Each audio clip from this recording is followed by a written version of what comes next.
इस मूवी के स्टार्ट से पहले सबसे पहले मैं आपको ड्यून के बारे में बताती हूँ। ड्यून आखिरकार है क्या? ये एक रेगिस्तानी प्लेनेट का नाम है। ये प्लेनेट स्पाइस नाम के ईंधन और ड्रग्स का इकलौता ओरिजिनल सोर्स है। स्पाइस एक ऐसा सोर्स है जिसे अगर आप ड्रग्स के तौर पर उसको इस्तेमाल करते हैं तो आपके अंदर सुपर नेचुरल पावर आ जाएगी और इसका नशा करने वालों की आंखें ब्लू हो जाती हैं। और इतना ही नहीं, आप स्पाइस के इस्तेमाल से न्यूक्लियर वेपन्स भी बना सकते हो। और यही वजह है कि ड्यून प्लेनेट इतना इम्पोर्टेंट है। और अब कहानी स्टार्ट होती है। ये कहानी आज से लेकर हमारे फ्यूचर से बहुत आगे की है। इंसान ने बहुत तरक्की कर ली है और वो इस यूनिवर्स के अलग अलग प्लेनेट पर जाकर बस गए हैं और इन प्लेनेट्स पर अलग अलग राज घराने हैं जो कि किसी एम्परर की तरह इन प्लेनेट्स पर रूल करते हैं। और इनमें सबसे बड़ा जिसका नाम है कोरिनो एम्पायर, और इसके एम्परर के पास एक आर्मी है जिसका मुकाबला कोई भी नहीं कर सकता। स्पाइस को बहुत अच्छा मानते हैं और इसके नशे की वजह से इन लोगों की आंखें ब्लू हो गई हैं। एक लड़की बताती है जिसका नाम चैनी है।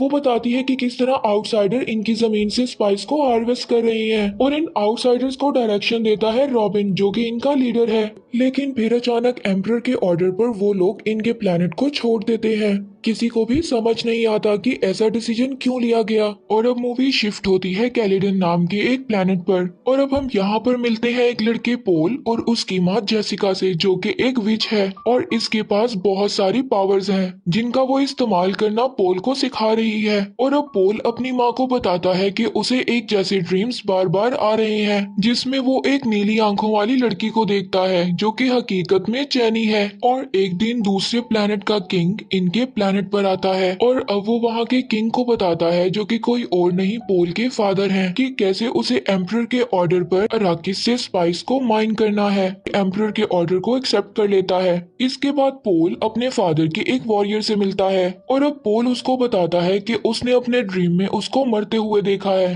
और उसे सेफ्टी के लिए कहता है, लेकिन वो उसकी बात को काफी लाइटली लेता है। और अब पोल अपने फादर से मिलता है, अपने फादर से कहता है कि वो फ्रीमैन से दोस्ती करना चाहता है। फ्रीमैन वहाँ पर रहने वाले लोग हैं और चैनी भी यहीं से बिलोंग करती है। इसके बाद पोल वॉर एडवाइजर से लड़ने की ट्रेनिंग लेता है और यहाँ पर हम देखते हैं कि एक दूसरे को चोट न लगे इसीलिए वो एक एनर्जी शील्ड का इस्तेमाल करते हैं। और अब रॉबिन बहुत ज्यादा परेशान है क्योंकि अराकिस किसी और किंग को मिल गया है यानी कि पोल के फादर को। और अब रॉबिन का लीडर उसको समझाता है कि ये सब उनके फायदे के लिए हो रहा है। और अब पोल से यहाँ पर एक औरत मिलने आती है जिसको पोल के ड्रीम्स के बारे में सब कुछ पता चल गया था। अब हमें यहाँ पर इस औरत के आने का मकसद पता चलता है। वो पोल का टेस्ट लेने आई थी और उसको लगता था कि पोल ही वो मसीहा है जिसके बारे में पूरा यूनिवर्स बात कर रहा है। जाते वक्त वो औरत उसकी माँ को बताती है कि अगर ये बात सच है तो पोल के ऊपर बहुत ज्यादा मुसीबतों का पहाड़ टूटने वाला है। और अब वहाँ पर खड़ा पोल ये सब बातें सुन लेता है और पोल की मोम उसको बताती है कि कैसे ये मसीहा बुरे लोगों को खत्म कर कर यूनिवर्स को अच्छा कर सकता है। और अब वो लोग अराकिस जाने की तैयारी करते हैं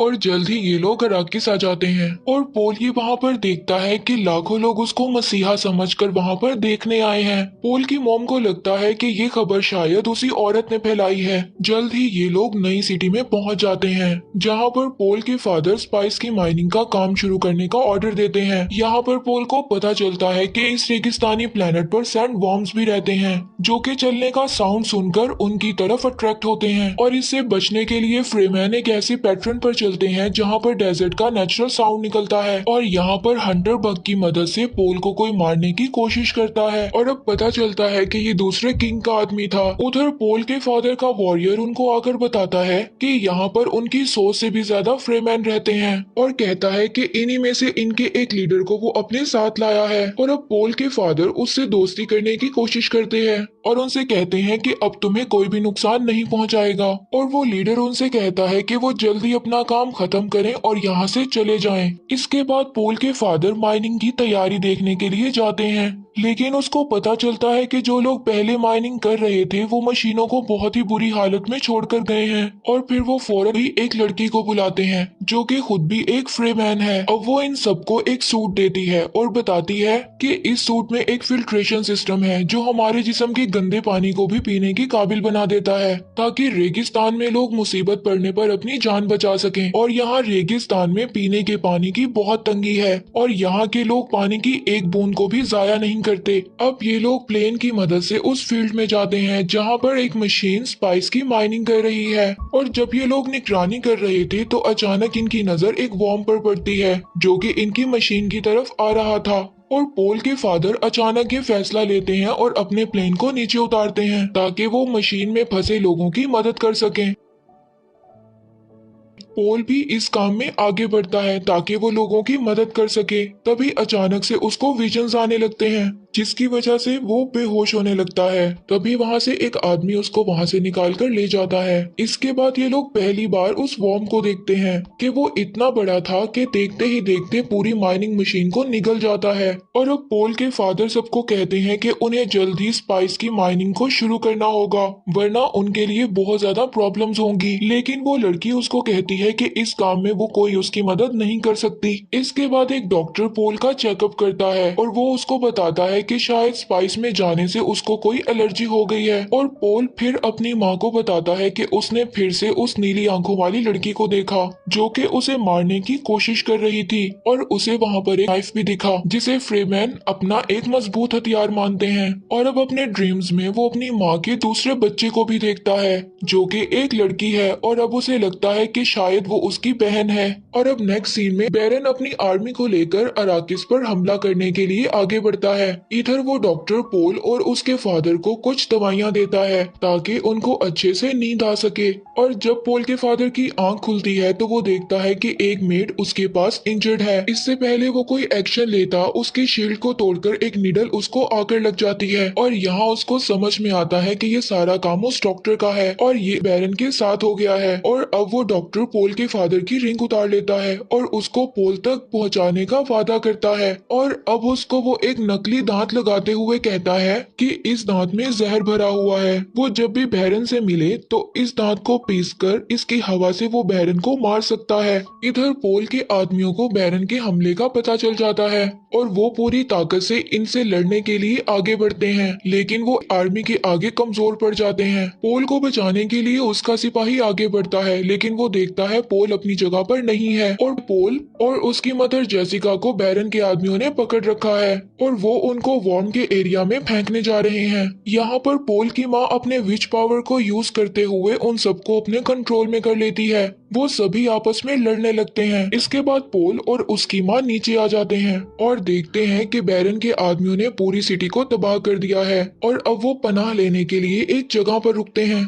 इधर डॉक्टर बहरन से अपनी वाइफ को छोड़ने के लिए कहता है, लेकिन बहरन डॉक्टर को भी मार देता है। अब बहरन पोल के फादर के पास जाता है। पोल के फादर उसी दांत की मदद से अपने मुंह से एक जहरीली गैस निकालते हैं जिसकी वजह से बहरन और उसके आदमी मर जाते हैं। अब कुछ लोग वहाँ पर गैस को साफ करने के लिए आते हैं और वो देखते हैं कि बहरन ऊपर दीवार से चिपका हुआ है और वो अभी भी जिंदा है। और अब इधर रेगिस्तान में पोल को डॉक्टर के बैग से अपने फादर की रिंग मिलती है और वो ये समझ आता है कि उसके फादर अब इस दुनिया में नहीं रहे। तभी उसको एक और विजन आता है और वो देखता है कि वो उस लड़की के साथ मिलकर एम्परर की आर्मी से मुकाबला कर रहा है। इस विजन से वो ये समझता है कि शायद ये फ्यूचर में आने वाली वॉर की कोई निशानी है।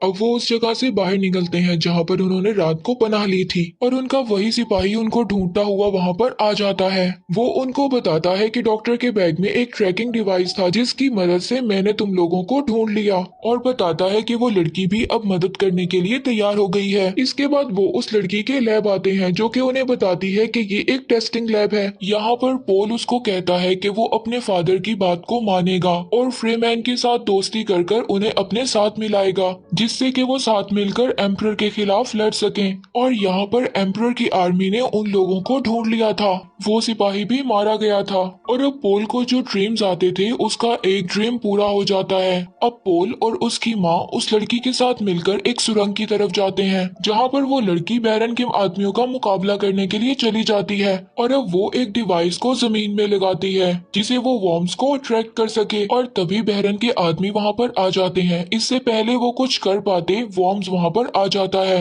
और वो उस लड़की के साथ साथ उनको भी निगल जाता है कि माँ हेलीकॉप्टर की मदद से आगे बढ़ रहे होते हैं। तभी कुछ लोग उनका पीछा करते हैं। वो उनसे बचने के लिए एक सैंडस्टॉर्म में दाखिल हो जाते हैं जिससे उनका हेलीकॉप्टर क्रैश हो जाता है। और अब नेक्स्ट सीन में हम बहरन को देखते हैं। रेवन उसको बताता है कि पोल और उसकी माँ सैंडस्टॉर्म में मारे गए। बहरन अब सभी फ्रेमैन को भी मारने का ऑर्डर देता है और अब आगे पोल और उसकी माँ हेलीकॉप्टर से मिले स्टील सूट को पहन लेते हैं और अपने उसी सिपाही के कंपास की मदद से कबीले को ढूंढ लेते हैं। और तभी वो तेजी से उनकी तरफ आगे बढ़ने लगता है। इससे पहले वो उनको निगलता वो अचानक रुक जाता है क्योंकि उसे उसी डिवाइस का साउंड सुनाई दे रहा था। उस डिवाइस से वाइब्रेशन के साथ साथ साउंड भी निकलता है जिसे देखकर वॉर्म्स वहां से चला जाता है। और अब आगे कुछ फ्रेमैन्स उनको घेर लेते हैं और अब उनको पता चलता है कि ये उसी लीडर का कबीला है जो उसके फादर के पास उनसे मिलने आया था। वो लोग देखते हैं कि वॉर्म ने इन्हें कुछ नहीं कहा, इसलिए वो समझते हैं कि पोल एक मसीहा है। यहाँ पर पहली बार पोल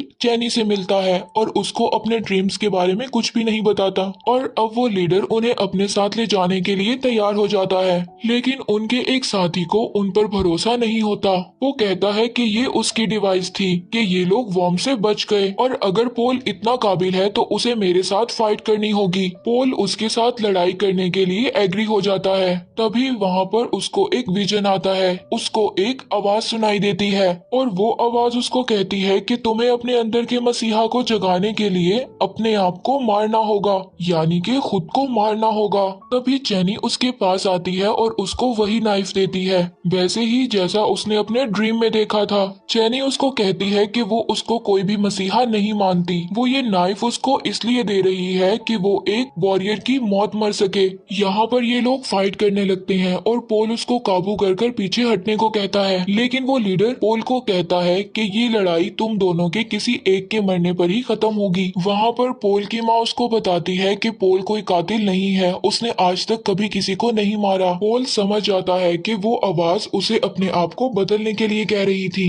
इसके बाद वो उस आदमी को मार देता है और फ्रेमैन के कबीले को अपने इरादे बताता है कि वो किस तरह उन लोगों के साथ मिलकर एम्परर की आर्मी से लड़ना चाहता है। वो लोग उसकी बात से एग्री होकर अपने कबीले की तरफ बढ़ने लगते हैं। अब वो थोड़ा आगे जाकर एक फ्रेमैन को वॉर्म की सवारी करते हुए देखते हैं और चैनी उससे कहती है कि ये सिर्फ स्टार्ट है और यहीं पर स्टोरी एंड हो जाती है।